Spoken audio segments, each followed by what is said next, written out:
So I got this PDF Telegram पे। तो चलो तारीख़ तब स्टार्ट करते हैं। सबसे पहले बाबुली औषधि तिप। तो ये बहुत पुरानी मेडिसिन है, ठीक है। बेबीलोन और असीरिया में स्टार्ट हुई थी, तो इसीलिए इसलिए बेबीलोनियन या असीरियन मेडिसिन बोलते हैं। इसका बेसिक कॉन्सेप्ट क्या था, जैसे कि ये लोग बहुत नैरो माइंडेड थे, तो यही सोचते थे कि अगर आप बीमार हो तो उसका रीज़न यही है कि आपने कुछ गुनाह किए होंगे, ठीक है। तो आप बड़ी डिजीज़ से अगर डील कर रहे हो तो मतलब आपने बड़े गुनाह किए हैं, बिग सिन है आपका। और अगर छोटी डिजीज़ है तो छोटे गुनाह किए, ऐसा ये सोचते थे। तो आपसे जो है आपके गॉड वो गुस्सा है, इस वजह से आपको क्या करना चाहिए, उनकी इबादत करनी चाहिए, ठीक है। इतना था। अगर तुमने कोई सिन नहीं किया और फिर भी आप सफ़र कर रहे हो तो हो सकता है कि वो कोई बुरा ईविल स्पिरिट हो या कोई डीमन हो, ठीक है, वो एंटर कर गया है। तो इनका ये नैरो माइंडेड थिंकिंग थी, ठीक है। फिर इनके देवता कौन थे?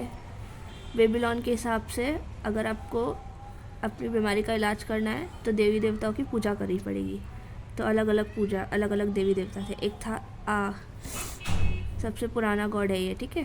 फिर मर्दुक, वो कोई भी इलाज कर सकता है कोई भी पार्ट से। फिर RX जो है वो मर्दुक का नाम था और इसको हम प्रिस्क्रिप्शन में भी लिखते हैं। फिर एक है नेबू या नाबू, जो भी है, ये सबसे स्ट्रॉन्गेस्ट गॉड था और इसकी ऑर्डर से सारी डिफ़िकल्टीज चली जाएंगी। फिर है गॉडेस इश्तर और अलाटा, वो बहुत फेमस थी।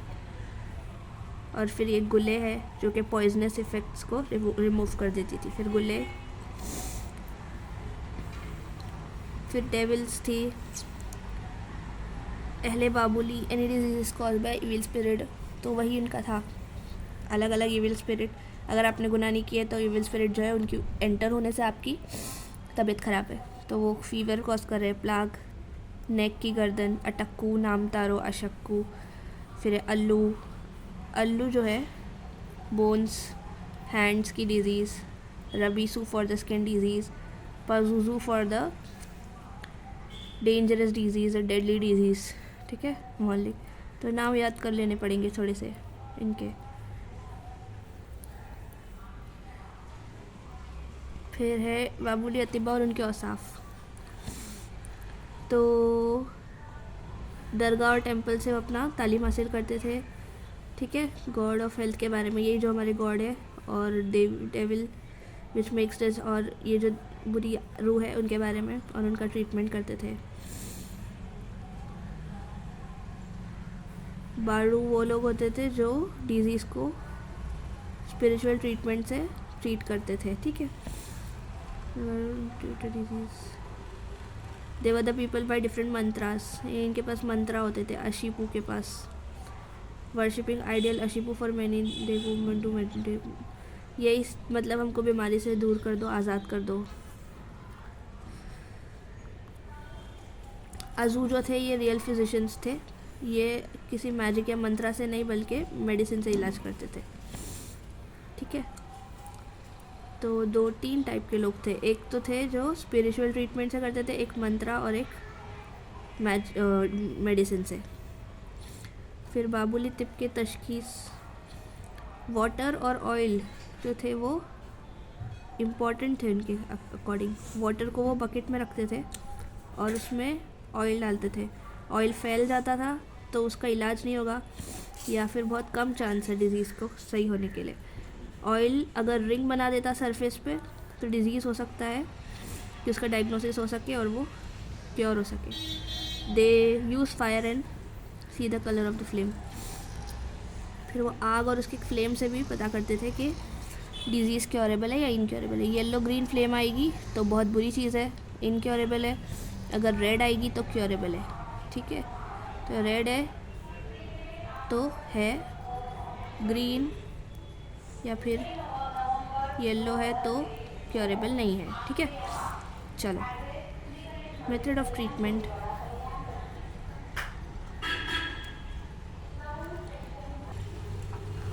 तो ये लोग बकेट में क्या करते थे, पानी रखते थे और उस पर ऑयल रखते थे। अगर वो स्प्रेड कर दिया तो ट्रीटमेंट नहीं होगा या चांस कम है।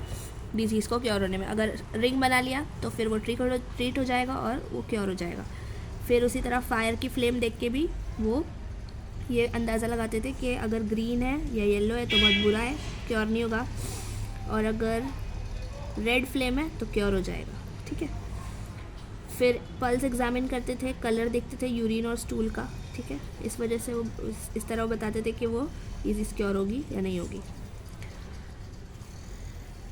ठीक है। उनका तरीका इलाज क्या था?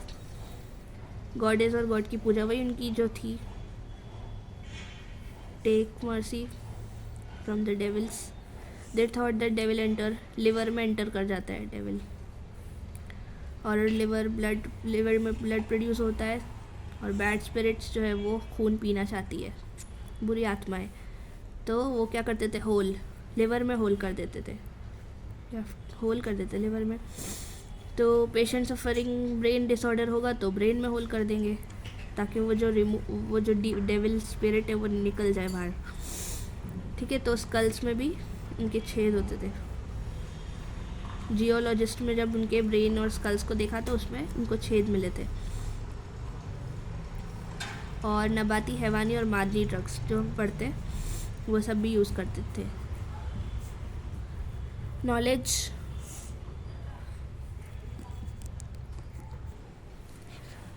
तो इनकी ज़राए मालूमात जो है वो हमें पता चलती है मेसोपोटामिया की खुदाई से। ठीक है। जो बेबीलोन और असीरियन मेडिसिन है, इसकी हिस्ट्री हमें पता चलती है। तो फिजिशियन अगर ट्रीटमेंट कर देता है तो उसको ब्रॉन्ज इंस्ट्रूमेंट मिलेगा। ठीक है। नहीं, सॉरी, फिजिशियन अगर ब्रॉन्ज इंस्ट्रूमेंट से ट्रीटमेंट करता है और डिजीज़ सही हो जाती है तो उसको 10 चांदी के शेकल मिलेंगे। अगर वो पेशेंट किसी का गुलाम है तो सिर्फ 2 सिल्वर के शेकल, 2 चांदी के शेकल मिलेंगे।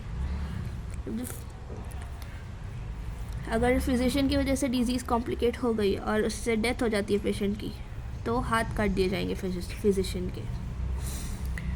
अगर वो पेशेंट किसी का गुलाम है और फिजिशियन जो है वो इंजरी का कॉज है, उसकी वजह से डेथ हो गई, तो फिजिशियन को फिर गुलाम देना पड़ेगा ओनर को।